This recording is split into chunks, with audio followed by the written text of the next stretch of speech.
भारत सरकार में गृह मंत्री और भारतीय जनता पार्टी में चाणक्य का ओहदा प्राप्त अमित शाह पिछले दिनों लखनऊ आए। लखनऊ में एक आयोजन हो रहा था और आयोजन था 60,000 के आसपास कांस्टेबल भर्ती में उन लोगों को नियुक्ति पत्र बांटने का कार्यक्रम धुआंधार हुआ, जोरदार हुआ।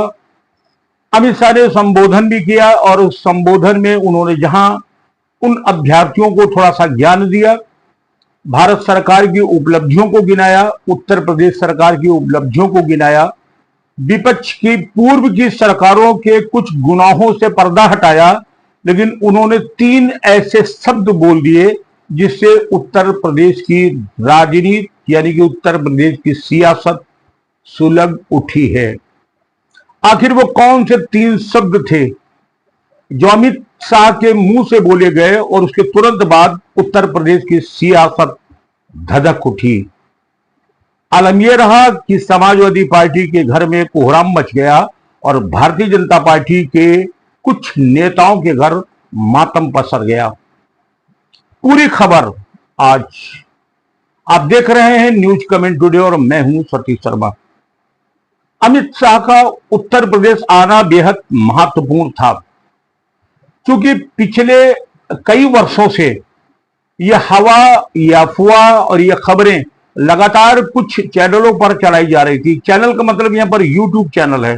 चैनलों पर चलाई जा रही थी कि उत्तर प्रदेश में योगी आदित्यनाथ किसी भी समय हटाए जा सकते हैं। पहले तो खबर यह चली कि योगी आदित्यनाथ से भारत के प्रधानमंत्री नरेंद्र मोदी बेहद नाराज हैं और वो योगी को हटा देंगे। बाद में फिर खबर चलना शुरू हुई कि अमित शाह बहुत ज्यादा नाराज है और अमित शाह अपने किसी शिष्य को यहां बैठा देना चाहते हैं और योगी आदित्यनाथ हटने वाले हैं। आलम खबरों का यह था कि योगी आदित्यनाथ अगर भूले भटके कभी भी दिल्ली चले गए तो तुरंत 15 मिनट बाद एक खबर यूट्यूब पर आ जाती थी कि योगी आदित्यनाथ दिल्ली तलब कर लिए गए हैं और बस 24 घंटे के अंदर उनको वापस मठ जाना पड़ेगा और नया मुख्यमंत्री उत्तर प्रदेश में आ रहा है। तमाम संभावित नामों का भी जिक्र किया जाने लगा और बताया जाने लगा कि कौन कौन सा उत्तर प्रदेश का मुख्यमंत्री हो सकता है। अब सवाल ये उठता है कि योगी आदित्यनाथ को भारतीय जनता पार्टी क्यों हटाएगी? अगर माई दिवे मुख्यमंत्री से प्रधानमंत्री नाराज हैं या गृह मंत्री नाराज हैं तो ये उनका व्यक्तिगत मामला है, लेकिन अगर संगठन के दृष्टिकोण से देखा जाए और पार्टी के दृष्टिकोण से देखा जाए तो वर्तमान समय में शायद भारत में नंबर 1 का अगर कोई मुख्यमंत्री का दर्जा हासिल किए हुए हैं तो वो है योगी आदित्यनाथ। योगी आदित्यनाथ को भारत का पहला ऐसा मुख्यमंत्री माना जा रहा है जो अब तक सबसे सफल मुख्यमंत्री के दर्जे में आते हैं। उसके बाद योगी आदित्यनाथ को रोज रोज हटाने की ये हवाएं आखिर चल कहां से नहीं थी।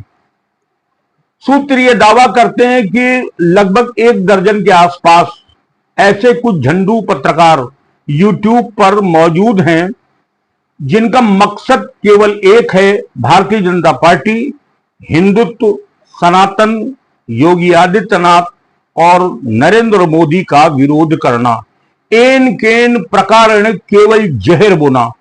हम आपको अगले वीडियो में एक ऐसी लिस्ट भी देंगे कि वो झंडू पत्रकारों की एक लिस्ट देंगे कि जो बाकायदा 5,000, 2,000, 4,000 वीडियो अगर 1 साल में उन्होंने अपलोड किया है तो उसमें से 100% मोदी के विरोध में ही किया गया। तो यह सही था कि उत्तर प्रदेश में भी योगी के खिलाफ वही एक मुहिम चल रहा था। इस मुहिम को हवा दे रहे थे कुछ राजनीतिक दल के लोग जो इस पर मोटा पैसा भी खर्च कर रहे थे। वो उसे वायरल भी करवाते थे, संपादक को पैसा भी देते थे, सब्सक्राइबर्स, लाइक और शेयर भी करवाते थे। वहीं भारतीय जनता पार्टी के घर में बैठे कुछ लोग योगी को नापसंद कर रहे थे और शायद यही कारण कि 2024 में उत्तर प्रदेश में जिस प्रकार से सपा गठबंधन को 46 सीटें मिली और अपना ग्राफ यानी कि भारतीय जनता पार्टी का ग्राफ कम हुआ, उसके पीछे भी तमाम कारण भरे ही लगाए जा रहे हों, लेकिन सबसे बड़ा कारण मेरा तो ये मानना है कि भारतीय जनता पार्टी के वो कुछ दिग्गज नेता थे जिन्होंने ये गणित भिड़ाई थी कि अगर योगी की नरेंद्र मोदी की लोकप्रियता को देखते हुए केंद्र में सरकार तो मोदी बना लेंगे, और अगर उत्तर प्रदेश में भारतीय जनता पार्टी की सीटें कम कर दी जाएं तो योगी का ग्राफ अपने आप नीचे आ जाएगा और योगी को तत्काल हटा दिया जाएगा। और योगी को हटाने के लिए एक तरफ जहां विपक्षी कमर कसे बैठे थे, जहां कुछ पत्रकार कमर कसे बैठे थे, वहीं भारतीय जनता पार्टी के कुछ नेता भी कमर कसे बैठे थे और उनके षड्यंत्र के कारण भारतीय जनता पार्टी काफी सीटें उत्तर प्रदेश में हार गई थी। हालांकि इस बात की पूरी जानकारी अब केंद्र को भी है, प्रधानमंत्री को भी है, गृह मंत्री को भी है और उत्तर प्रदेश के मुख्यमंत्री को भी है कि जहर किसने बोया था। लेकिन अब सवाल यह फंसता है कि चर्चाएं कल तक भी आम थी कि योगी आदित्यनाथ किसी भी समय हटाए जा सकते हैं, लेकिन अमित शाह जब लखनऊ आए तो उन्होंने 3 शब्दों का प्रयोग किया, जिसके बाद कोहराम मचा हुआ है। मैं आपको वो 3 शब्द बताने जा रहा हूं कि वो कौन से 3 शब्द थे जिसमें सारा राजनीति छिपा हुआ था। पूरे उत्तर प्रदेश की अंक गणित उन्हीं 3 शब्दों में छिपी हुई थी। उत्तर प्रदेश के भाजपा के कुछ नेताओं का भविष्य भी उसी 3 शब्दों में छुपा था और उत्तर प्रदेश के विपक्ष की पूरी राजनीति भी उन्हीं 3 शब्दों में छिपी थी। और शायद यही कारण है, इसीलिए अमित शाह को चाणक्य कहा जाता है। अमित शाह ने सीधे सीधे कुछ नहीं कहा, लेकिन 3 शब्द ऐसे बोले कि जिससे कोहराम मचा। सुनिए अमित शाह के वो 3 शब्द कौन थे। अमित शाह ने सबसे पहले जब संबोधन देने खड़े हुए तो उन्होंने कहा कि उत्तर प्रदेश के लोकप्रिय, जनप्रिय और सबसे सफल मुख्यमंत्री योगी आदित्यनाथ। यानी कि इन 2 शब्दों में अमित शाह ने योगी पर श्रेष्ठता की मोहर लगा दी। सबसे सफल मुख्यमंत्री और सबसे लोकप्रिय मुख्यमंत्री, ये 2 शब्दों के साथ अमित शाह ने स्पष्ट कर दिया कि 2027 का चुनाव अब योगी आदित्यनाथ के नेतृत्व में ही लड़ा जाएगा। यानी कि सारे झगड़े, झंझट, कवायद, सारी संभावनाएं, सब पर विराम अमित शाह ने लगा दिया 2 शब्द बोलकर, लोकप्रिय और सबसे ज्यादा सफल मुख्यमंत्री। उनका तीसरा शब्द था, अपने ही संबोधन में अमित शाह ने कहा कि मेरे मित्र केशव प्रसाद मौर्य। यानी केशव प्रसाद मौर्य के आगे अमित शाह ने कोई विशेष संबोधन नहीं लगाया, उन्होंने मित्र कहा। और मित्र का तात्पर्य यह था कि अमित शाह ने पूरे उत्तर प्रदेश नहीं बल्कि पूरे देश को यह संदेश दे दिया कि केशव प्रसाद मौर्य अमित शाह के सबसे अभिन्न हैं, वो उनके मित्र हैं। बिल्कुल क्लियर संदेश था कि 27 तक योगी आदित्यनाथ उत्तर प्रदेश के मुख्यमंत्री रहेंगे, उन्हीं के नेतृत्व में चुनाव लड़ा जाएगा और उत्तर प्रदेश का अगला प्रदेश अध्यक्ष केशव प्रसाद मौर्य बनाए जाएंगे। ये 3 इशारे हमारे हिसाब से अमित शाह के थे। जैसे ही ये चर्चा, ये बयान आम हुआ, सपा में कोहराम इस बात का मच गया कि केशव प्रसाद मौर्य पिछड़ी जाति से आते हैं और अगर पिछड़ी जाति का प्रदेश अध्यक्ष भारतीय जनता पार्टी ने बना दिया तो उनके पीडीए का एक हिस्सा यानी पी उनके हाथ से निकल जाएगा।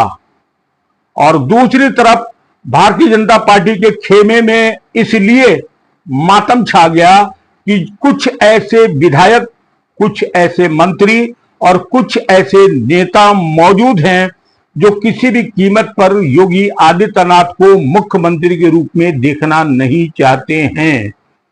और अमित शाह के मोहर लगाने के बाद उनके घर में मातम छा गया कि अब 2027 तक योगी आदित्यनाथ को छूने वाला कोई नहीं है, अगला चुनाव उन्हीं के नेतृत्व में लड़ा जाएगा।